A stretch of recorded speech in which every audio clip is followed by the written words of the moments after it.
গল্প নিষিদ্ধ তুমি আমার। লেখা উনেলা রহমান। পর্ব 5।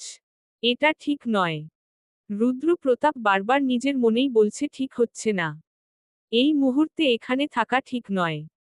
রুদ্র চাপা গলায় বলল, স্টুডেন্ট আজ ক্লাস এই পর্যন্ত। আগামী ক্লাসে বাকি অংশ করব। সবাই বের হও। ছাত্রীরা হতভম্ব হলেও একে একে বেরিয়ে গেল সবাই। রাফা ব্যাগ গুছিয়ে বের হতে যাবার আগেই রুদ্র নিজের কণ্ঠ নিয়ন্ত্রণ করে বলল, রাফা, 1 মিনিট দাঁড়াও। রাফার বুক ধক করে উঠল। সে ধীরে ধীরে ঘুরল। বলল, জি স্যার ডাকছেন? কিছু বলবেন? রুম ফাঁকা। নীরবতা ভারী। সম্পূর্ণ রুমের হাওয়াও কেমন শীতল হতে শুরু করল। রুদ্র ধীরে এগিয়ে এলো। তবে একদম রাফাকে কাছাকাছি না। দূরত্ব রাখল খুব ইচ্ছাকৃতভাবেই। রাফা তাকিয়ে আছে রুদ্র প্রতাপের দিকে। কেমন ভীষণ পরিচিত লাগছে। কিন্তু কণ্ঠ পরিবর্তিত। গায়ের রং পরিবর্তিত। নীরবতা ভেঙ্গে রুদ্র বলল, তুমি কেমন আছো? রাফা বিস্ময় তাকালো। স্যার, আপনি কি আমাকে চেনেন?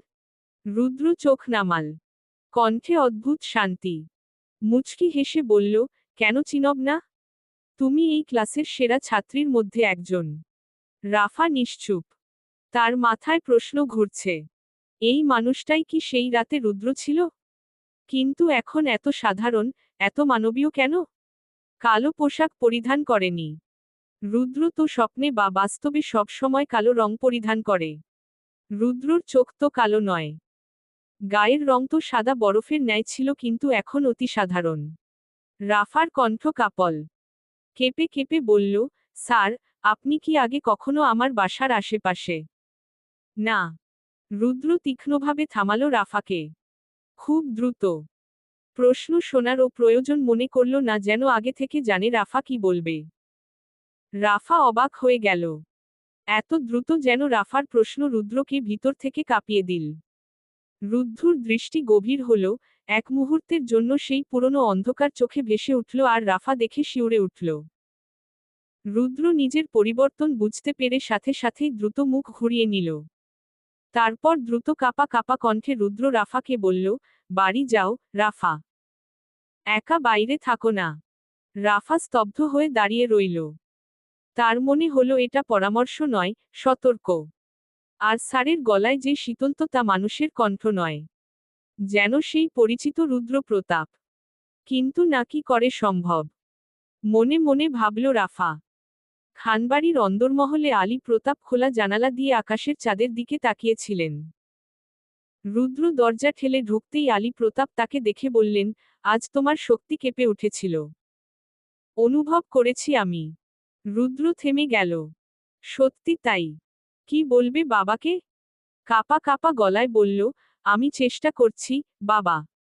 কিন্তু রাফা যখন সামনে থাকে, আমি নিজের ছায়াকে দমাতে পারি না।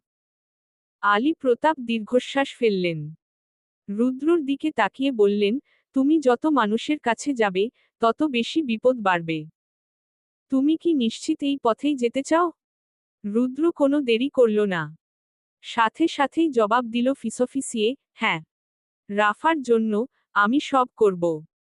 আলী প্রতাপ বললেন, তাহলে কাল থেকে প্রশিক্ষণ শুরু হবে। মানুষের ভিড়ে নিজেদের শক্তি লুকিয়ে রাখা শেখাতে হবে তোমাকে। রুদ্র মৃদু মাথা নাড়ল। তার চোখে শুধু একটাই প্রতিজ্ঞা, আমি রাফার কাছে থাকব। অন্ধকারেও আলোর মাঝেও।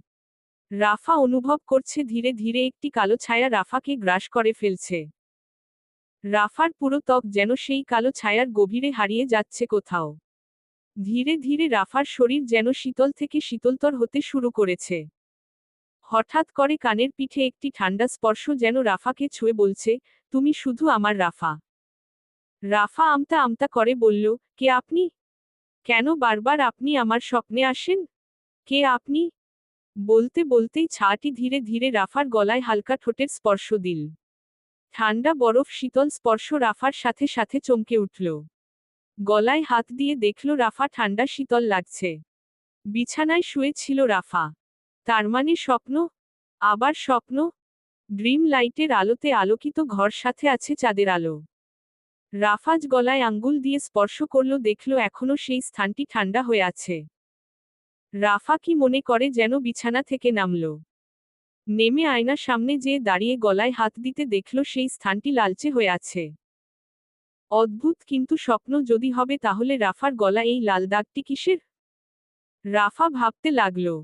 চলবে। গল্পটা কেমন লাগলো জানাবেন ও সাবস্ক্রাইব করতে ভুলবেন না প্লিজ।